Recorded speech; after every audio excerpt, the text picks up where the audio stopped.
ప్రభువైన యేసుక్రీస్తు నామంలో కల్వరీ గ్రేస్ ప్రార్థనా మందిరము తరపున ప్రతి ఒక్కరికి నా హృదయపూర్వక వందనాలు తెలియచేస్తున్నాను. అందరూ బాగున్నారా?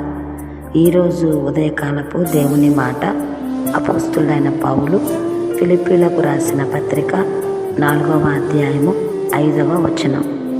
మీ సహనమును సకల జనులకు తెలియబడనీయుడి, ప్రభువు సమీపముగా ఉన్నాడు. భార్య భర్త ఇద్దరూ ఎంతో సంతోషంగా ఆనందంగా ఒకరి పట్ల ఒకరు ప్రేమ నమ్మకం కలిగి జీవిస్తూ ఉంటారు. వీరికి 7 సంవత్సరముల బాబు, 5 సంవత్సరముల పాప. తన భర్త బ్యాంకులో ఉద్యోగం చేస్తూ ఉంటాడు. మంచి జీతం, మంచి ఇల్లు, మంచి భర్త. దేవుడిచ్చిన పిల్లలను బట్టి, ఆమెకు కలిగిన ఆస్తిని బట్టి దేవుణ్ణి స్తుతిస్తూ ఉండేది. కొన్ని సంవత్సరములు గడిచిన తర్వాత తన భర్త ప్రవర్తనలో మార్పు గమనించింది. ప్రతిరోజు తాగి ఇంటికి రావడం, ఇద్దరి మధ్య చిన్న చిన్న గొడవలు జరగడం, ఇలా కుటుంబంలో సమాధానం లేకుండా పోయింది.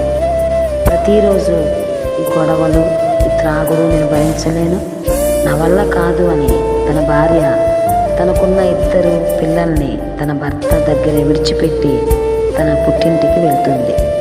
తన భార్య పిల్లల్ని వదిలి వెళ్ళిపోయింది అని తెలిసిన భర్త విపరీతంగా ఒకరోజు తాగి తన జీవితం మీద విరక్తిని పెంచుకుని 2 పిల్లల్ని తీసుకుని తనకు ఎదురైన ఆ కష్టాలను, ఆ శోధనను సహించుకోలేక 2 పిల్లలతో సహా బావిలోకి దూకి అక్కడికక్కడే 3 మరణించడం జరుగుతుంది.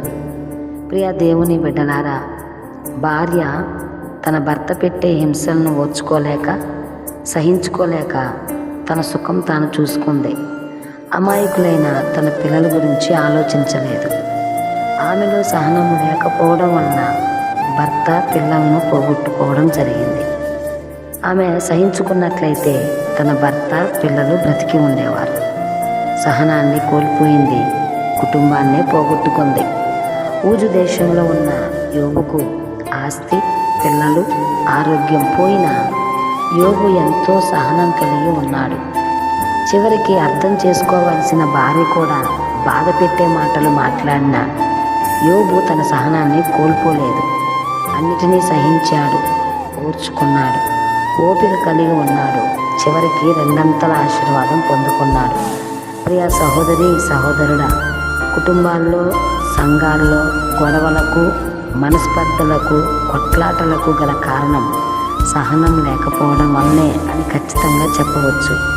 చాలామంది సహనమును కోల్పోయి ఆత్మహత్యల ద్వారా తమ జీవితాలను, కుటుంబాలను పాడు చేసుకుంటున్న వారిని మనం ప్రతిరోజు చూస్తున్నాం. కాబట్టి ప్రతి ఒక్కరికి సహనం చాలా అవసరం.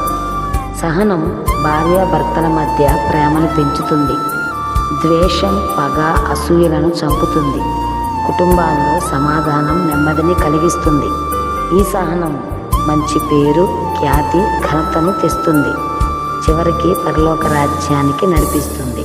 కాబట్టి యేసుక్రీస్తు మనల్ని భరించాడు, సహించాడు. అలాగే మనం కూడా మనకున్న కష్టాలని భరించి, సహించి ఆయన బిడ్డలుగా బ్రతుకుదాం.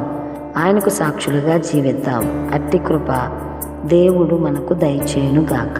Amen. God bless you all.